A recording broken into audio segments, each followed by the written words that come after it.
Hello everyone welcome back to my YouTube channel. I Monika Reddy and ఈ video అయితే inter first year వాళ్ళకి maths exam లో 8 marks question ని ఈజీగా బ్రేక్ డౌన్ చేస్తాను. 8 మార్క్స్ క్వశ్చన్స్ లో అయితే మనకి టోటల్ 8 ఇస్తారు. ఇంకా అందులో 5 అటెంప్ట్ చేయాలి అండ్ ఇంకా ఈ 8 క్వశ్చన్స్ కూడా 8 చాప్టర్స్ నుంచి వస్తాయి కాబట్టి అంటే ఈ చాప్టర్ నుంచి ఒక క్వశ్చన్ వస్తుంది. సో మనం ఓన్లీ 5 చాప్టర్స్ మీద ఎక్కువగా ఫోకస్ చేస్తే మనకి ఈజీగా 40 మార్క్స్ వచ్చేస్తాయి. ఎందుకంటే 5 into 8 40 కాబట్టి. సో జస్ట్ 8 మార్క్స్ అటెంప్ట్ చేస్తే చాలు, మనం పాస్ అయిపోతాము. అలానే మిగిలిన కూడా చేయాలి కదా.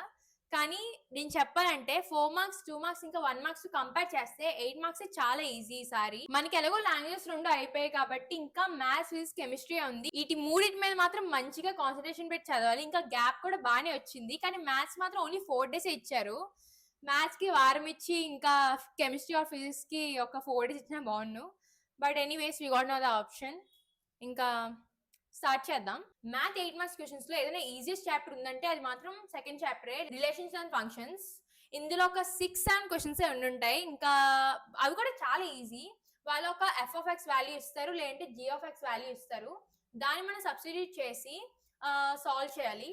లేదంటే ఎఫ్ ఈజ్ ఈక్వల్స్ టు ఒక సెట్ అయినా, G is equals to set ఇలా ఇచ్చి వాటిని ఎడిషన్, సబ్ట్రాక్షన్, మల్టిప్లికేషన్, డివిజన్ అలా చేయమని అడుగుతారు. సో ఇక్కడ ఒక్కొక్క క్వశ్చన్ లో ఒక 6 to 5 క్వశ్చన్స్ అడుగుతారు.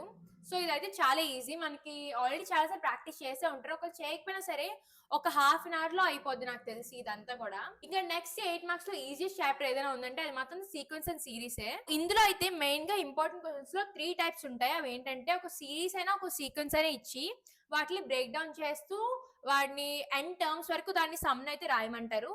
అది లేకపోతే ఒక 2 ఇస్తారన్నమాట. ఒక 2 వేరియబుల్స్ ఇస్తారు, ఏ అండ్ బి. ఇంకా దాన్ని ఒక ఏఎం అండ్ జిఎం గా అనుకోమంటారు. అంటే అథమెటిక్ మీన్ గా ఇంకా జామెట్రిక్ మీన్ గా అస్యూమ్ చేసుకొని వాల్యూస్ అడుగుతారు. థర్డ్ వన్ ఏంటంటే వాళ్ళు మనకి వర్డ్ ప్రాబ్లమ్స్ లో ఇస్తారనమాట. దాన్ని కూడా మనం ఇలా ఈ సీక్వెన్స్ సిరీస్ గా కన్వర్ట్ చేసుకొని సింపుల్ ఇంట్రెస్ట్ గురించి అడుగుతారు. ఆ వర్డ్ ప్రాబ్లమ్స్ అన్నిటిలో కూడా ఒక పర్సెంటేజ్ ఇచ్చి ఆ ఇంట్రెస్ట్ ని దాన్ని బట్టి సమ్ చేయమని అడుగుతారు అనమాట. అంటే టోటల్ గా వాళ్ళు ఎంత పే చేశారు, ముందు కట్టినంత పాటు ఇంట్రెస్ట్ తో పాటు టోటల్ గా ఎంత పే చేశారు అని అడుగుతారు. సో ఈ 3 కూడా చాలా ఈజీయే, కానీ దీన్ని ఒక ఈజీగా ఎక్స్ప్లెయిన్ చేస్తాను. సీక్వెన్స్ అయినా సిరీస్ అయినా ఇచ్చి వాటిని సమ్ చేయమని అడుగుతారు కాబట్టి అప్పుడు మనం ఎగ్జాంపుల్ గా 7 తీసుకుందాము. 7 is equals to 7 plus 77 plus so on అలా n టర్మ్స్ వరకు తీసుకుందాము. అప్పుడు ఏం చేస్తాం, is equals to 7/9 తీసుకొని 9 plus 99 ప్లస్ అలా n టర్మ్స్ వరకు తీసుకుంటాం. ఆ తర్వాత దాన్ని కూడా 7/9 into 10 minus 1 plus 10 square minus 1 ఇంకా అలాగా 10 cube minus 1 అలా ఇంకా అలా n టర్మ్స్ వరకు తీసుకుంటాము. అదైతే దీన్ని కూడా 7/9 ని ఇలా తీసుకొని 10 plus 10 square plus 10 cube అలా తీసుకొని సో ఆన్ n టర్మ్స్ వరకు తీసుకొని మైనస్ 1 plus 1 ప్లస్ అలాగా మళ్ళీ n టర్మ్స్ వరకు తీసుకుంటాం. దీని తర్వాత మనకి ఫార్ములా వస్తుంది. ఇలాంటి క్వశ్చన్స్ కి అదే మెయిన్ ఫార్ములా. అదేంటంటే Sn is equals to a into r power n minus 1 by r minus 1. ఇది మీరు గుర్తుంచుకోవాలి. సో ఇక్కడ దీన్ని ఎలా ఇంప్లై చేస్తామంటే 7/9 into 10 into 10 power n minus 1 by 10 minus 1 minus n ఇలాగా దీన్ని అప్లై చేస్తాము. సో ఇలాంటి 7 ఇచ్చిన, 5 ఇచ్చిన, 6 ఇచ్చిన, 8 ఇచ్చిన, ఏ నెంబర్ ఇచ్చినా సరే ఇక్కడ ఆ నెంబర్ బై 9 వస్తుంది. ఇంకా ఈ ఫార్ములా మాత్రం చేంజ్ అవ్వదు, డిట్టో ఇలాగే వస్తుంది. సో ఇది మీరు బాగా గుర్తుంచుకోండి. దీని తర్వాత ఏమవుతుంది అంటే జస్ట్ దీన్ని సింపుల్ గా బ్రేక్ డౌన్ చేస్తాం అంతే. 7/9 తీసుకుంటాము, 10 into 10 to the power of n minus 1 by 10 minus 1 9 minus n. ఈ తర్వాత దీన్ని ఏమవుతుంది 7 into 10 70, 9 into 9 81 ఇంటూ ఈ 10 power n minus 1 తీసుకుంటాము. ఇంకా ఇక్కడ మైనస్ వస్తుంది 7n/9 అంతే. ఇదే ఆన్సర్. సో ఎలాంటి క్వశ్చన్ వచ్చినా సరే ఇక్కడ వాల్యూ చేంజ్ అవుతుంది అంతేగాని లాస్ట్ ఫార్ములా మాత్రం ఇదే ఉంటుంది. కానీ ఇలాంటి టైప్ లో కూడా డెసిమల్ ఇస్తారు, అది కొంచెం ట్రిక్కీగా ఉంటుంది, అది కూడా చెప్తా. మన ఎక్సర్సైజ్ లో అయితే 0.6 plus 0.66 అలాంటివి అడిగారు. ఇక్కడ మనం 6ని కామన్గా తీసుకుంటే 0.1 ప్లస్ 0.11 ప్లస్ 0.111 అలా సో ఆన్ ఎన్ టర్మ్స్ వస్తుంది కదా. ఆ తర్వాత 6/9 తీసుకుంటాం. సేమ్ ఇందాకలా ఇక్కడ కూడా 9 తీసుకొని ఇది 0.9 ప్లస్ 0.99 అలా ఎన్ టర్మ్స్ వరకు వెళ్తుంది. ఇక్కడ నుంచి సమ్ చేంజ్ అవుతుంది. అది ఏంటంటే 6/9 into 1 minus 1/10 plus 1 minus 1/10 square ఇంకా అలాగా ఎన్ టర్మ్స్ వరకు వెళ్తుంది అనమాట. ఈ 3 2s 3 3s కాబట్టి 2/3 పక్కకు తీసుకొని 1 ప్లస్ 1 ప్లస్ అలాగా ఎన్ టర్మ్స్ వరకు తీసుకుంటాము.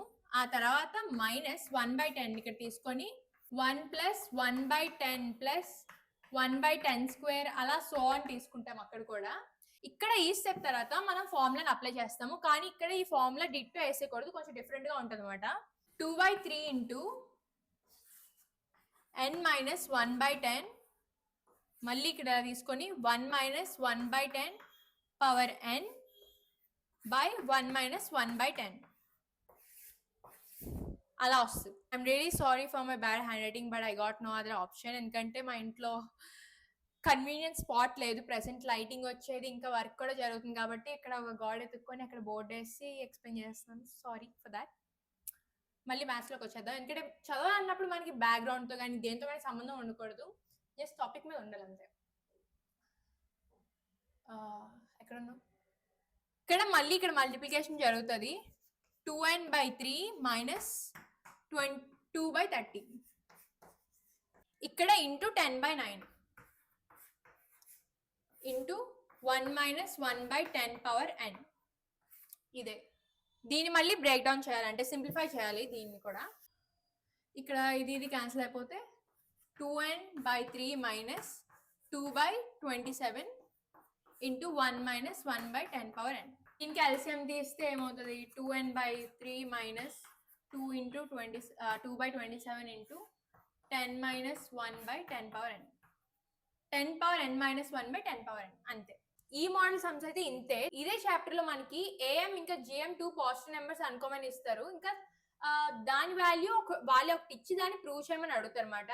సో ఇక్కడ దీన్ని కూడా ఈజీగా చెప్పాలంటే అర్థమెటిక్ మీన్ అంటే a ప్లస్ b/2 వస్తుంది. ఇంకా జామెట్రిక్ మీన్ అంటే మనకి √/ab వస్తుంది. సో అక్కడ మనం వాళ్ళు 2 పాజిటివ్ నెంబర్స్ అనుకోమన్నారు కాబట్టి మనం ఎస్యూమ్ చేసుకోవాలి. అర్థమెటిక్ మీన్ ని x గా ఇంకా జామెట్రిక్ మీన్ ని y గా అనుకున్నాం అనుకోండి. a ప్లస్ b/2 ఏమవుతుంది? x అవుతుంది. ఇంకా √/ab ఏమవుతుంది? y అవుతుంది. సో అక్కడ దాన్ని మనం సింప్లిఫై చేసుకోవాలన్నమాట. అంటే ఇక్కడ అర్థమెటిక్ మీన్ ని తీసుకున్నాం అనుకోండి. a plus b is equals to 2x, b is equals to 2x minus a. అలాగా మనం తీసుకొని వాటిని సబ్స్టిట్యూట్ చేసుకొని సమ్ ని సాల్వ్ చేయాలి అంతే. ఈ మోడల్ తర్వాత సింపుల్ ఇంట్రెస్ట్ మీద అడుగుతారు మనకి.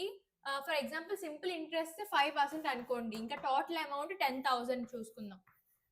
సో అప్పుడు సింపుల్ ఇంట్రెస్ట్ ఎలా చేస్తారు? 5/100 ఇంటూ ఈ 10,000 చేస్తాం. అప్పుడు ఏమవుతుంది? ఇంట్రెస్ట్ 500.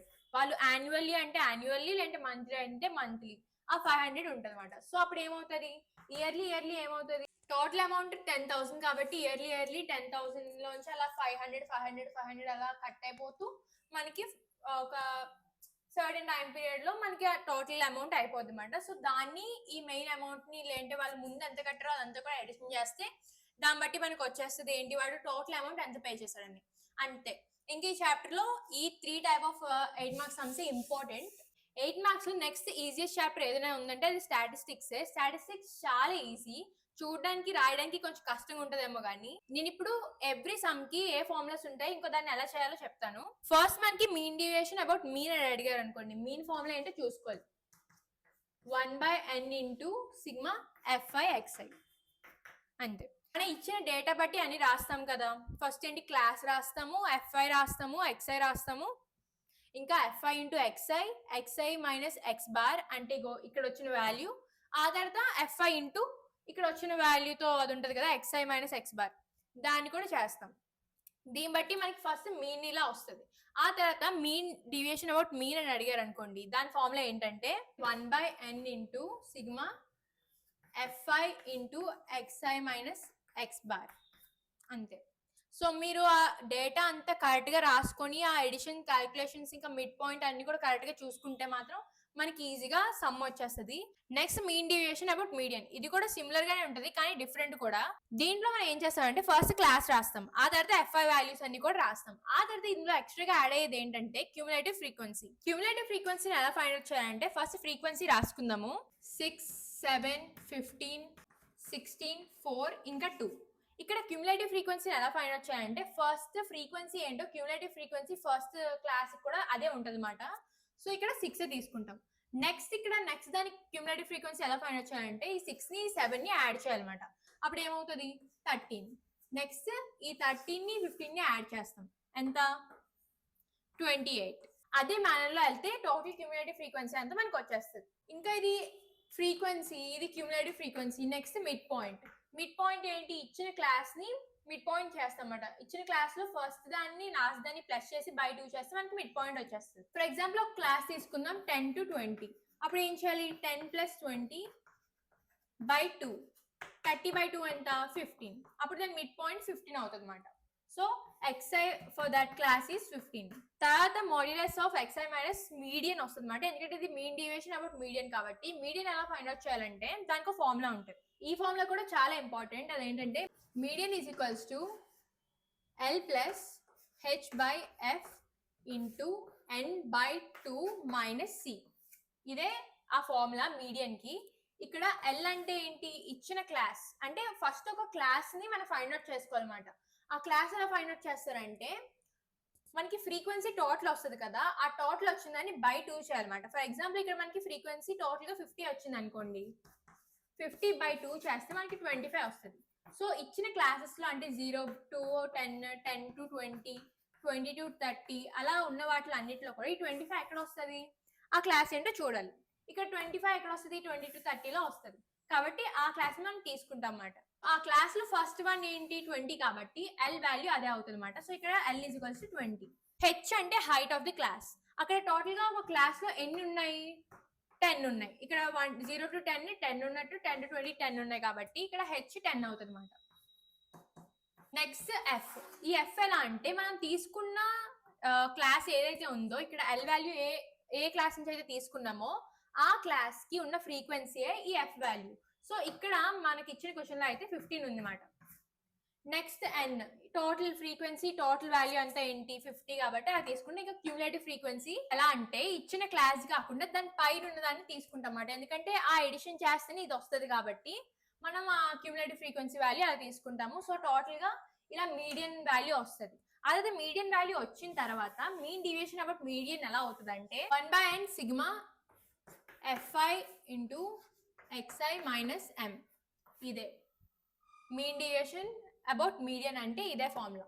ఇది అయిపోతే మనకి సమ్ కూడా అయిపోయినట్టే. మీరు ఇంకా డేటా అంతా కరెక్ట్ గా తీసుకొని సమ్ కూడా కరెక్ట్ గా చేస్తే మనకి ఈజీగా ఈ స్టాటిస్టిక్స్ అయితే మనం రాసేసుకోవచ్చు. స్టాటిస్టిక్స్ లో అయితే ఈ 2 మెయిన్ ఇంపార్టెంట్ క్వశ్చన్స్. ఆ తర్వాత మనకి వేరియన్స్ కోసం కూడా ఉంటది, అది కూడా ఈజీయే కానీ కొంచెం డిఫరెంట్ గా ఉంటుంది. ఎందుకంటే అందులో కొన్ని వాల్యూస్ ఎక్స్ట్రాగా యాడ్ అవుతాయి. స్టాటిస్టిక్స్ లో వేరియన్స్ గురించి ఇంకా నెక్స్ట్ చాప్టర్స్ గురించి కూడా మీకు వీడియోస్ కావాలంటే కామెంట్ చేయండి. I'll make another video for that.